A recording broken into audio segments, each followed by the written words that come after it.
Hi, in this video we'll view how to configure the Employee tab of Time and Attendance. We'll begin by opening the web interface of Time and Attendance and logging in.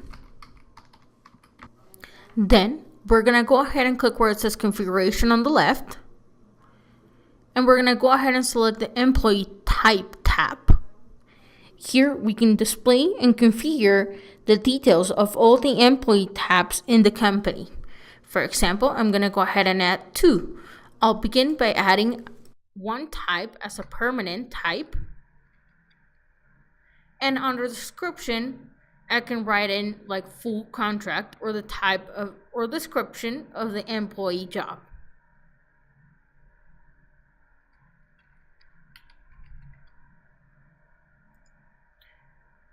I can go ahead and add a new one, and in this case, I'm going to go ahead and add contract. As a description, I can write the amount of months the contract is set up for that type of employee or any description that helps me identify the type of employee I'm working.